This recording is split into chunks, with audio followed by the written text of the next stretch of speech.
was it a dream? Those enraged and devoted hearts who fought for this field, for this road, for this swamp, who snuck like foxes from tree to tree, striking out at the British and then slipping through their grasp.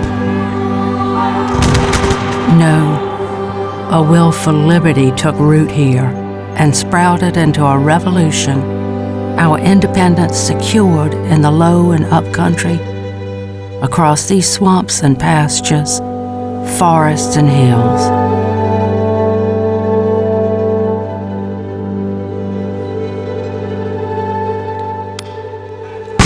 The shot, heard round the world, rang out in the North as a rallying cry for American independence. In the Southern colonies, however, it served only to amplify the growing discord between American patriots and British loyalists. Pledge allegiance to a king sitting far across the Atlantic, taxing fruits born from Carolinian soil, or stand up to the crown with an inferior army? As stalemate gripped the war in the North, the High Command began to eye the Southern colonies, which were thought to harbor sympathy for the Crown, that the British believed could be leveraged into a loyalist army. Twice the British tried to capture the port of Charlestown, the gateway to the South, and finally they were successful in May of 1780. With the southern branch of the Continental Army in retreat, the British now had the foothold in the South to tip the balance of the war in their favor, and in time, snuff out the colonial uprising.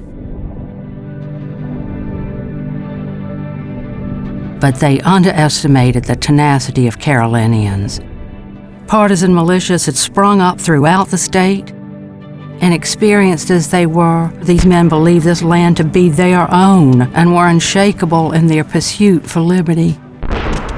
Americans saw desperate and gruesome fighting. They were nearly destroyed at Waxhaws and Camden. But into this Carolina soil, they dug their heels, rising time and again to harass the British and finally prevailing over Loyalist and provincial forces at Musgrove's Mill and Kings Mountain. Word began to spread. A small band of patriots was defying the Crown's efforts to seize the southern colonies.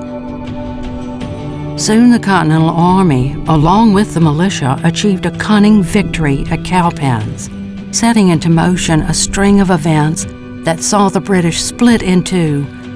One element surrendered at Yorktown, and the other eventually retreated to Charlestown, where they remained till war's end, bottled up by the very patriots they hoped to suppress.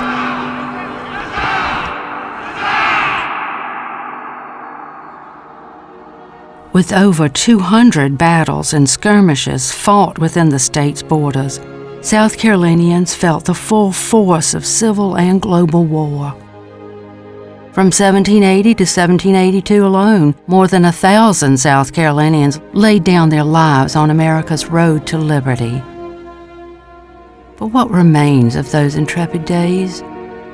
Victory lies dormant, buried, and the hallowed grounds where the blood of those brave Carolinians was shed sits neglected and overgrown. The American Battlefield Trust has partnered with the South Carolina Battleground Trust to preserve these battlefields and unify them with the creation of the Liberty Trail.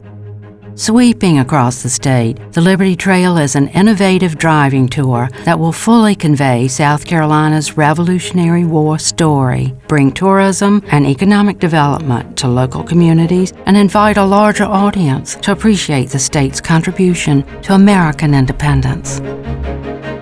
The trail will feature brand new battlefield parks at Eutaw Springs, Camden, Waxhaws, Hanging Rock, and Fort Fairlawn, and make significant additions and improvements to existing parks.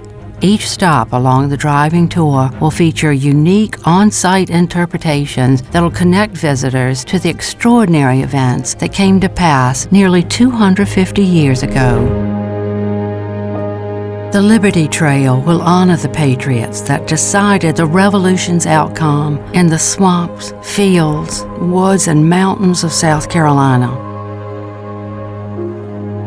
Those Carolinians blazed the trail to liberty.